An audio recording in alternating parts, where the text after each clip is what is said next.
Ustazah, saya mau nanya. Saya lagi mandi wajib, terus menginjak kotoran ayam. Habis itu saya mengulangi wudhu. Apakah sudah sah begitu?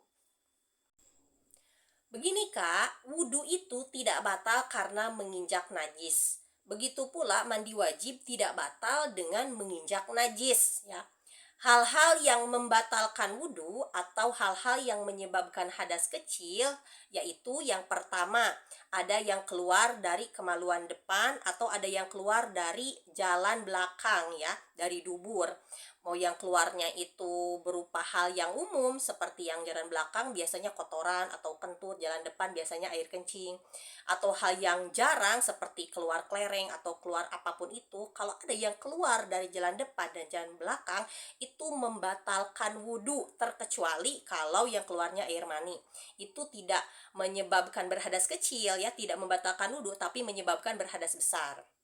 Kemudian yang kedua, yang menyebabkan batal wudhu atau yang menyebabkan berhadas kecil adalah hilang akal, baik itu karena tidur atau karena gila atau karena ayan atau karena mabuk. Pokoknya kalau hilang akal itu batal wudhunya, kecuali tidurnya orang yang posisinya sambil duduk dan pantatnya itu tidak ngangkat dari tempat duduknya.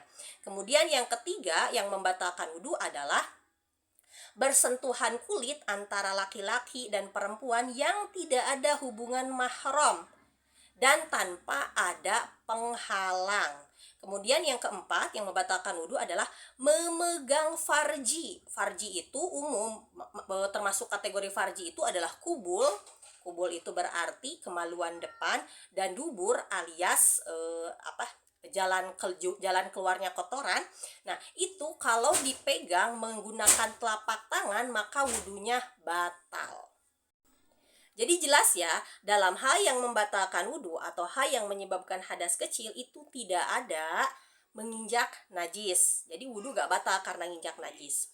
Bagaimana dengan mandi wajib? Mandi wajib itu kan diwajibkan ketika berhadas besar. Berarti adanya mandi wajib itu ketika disebabkan oleh hadas besar. Lalu apa yang menyebabkan seseorang berhadas besar? Nah, yang menyebabkan seseorang berhadas besar itu ada 6. Yang pertama haid, yang kedua nifas, yang ketiga melahirkan, yang keempat keluar air mani, yang kelima adalah memasukkan hasafah ke dalam farji ya. Kemudian yang keenam adalah meninggal dunia. Dari keenam poin tersebut tidak ada satupun poin yang menyebutkan menginjak najis, tidak ada ya. Jadi mandi wajib pun tidak batal ya, tidak menyebabkan harus mandi wajib lagi ketika menginjak najis. Jadi kesimpulannya, karena menginjak najis itu tidak menyebabkan hadas kecil dan tidak pula menyebabkan hadas besar, maka ketika kakak menginjak najis, kakak tidak perlu mengulang mandi wajib, tidak perlu mengulang wudhu. Lalu apa tindakan yang harus dilakukan?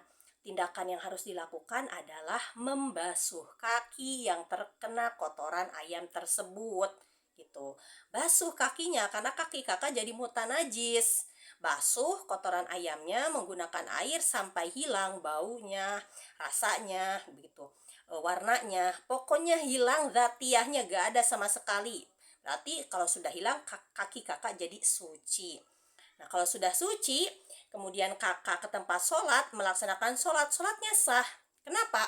Karena dalam sholat itu kan disyaratkan harus suci dari hadas kecil, harus suci dari hadas besar, harus suci dari najis, baik pakaian, badan, dan tempat sholat itu harus suci dari najis. Nah, makanya kakak wajib basuh tuh si kaki yang terkena kotoran ayamnya. Karena kalau gak dibasuh, maka langsung melaksanakan sholat, maka sholat kakak tidak sah karena kakak membawa najis ketika sholat.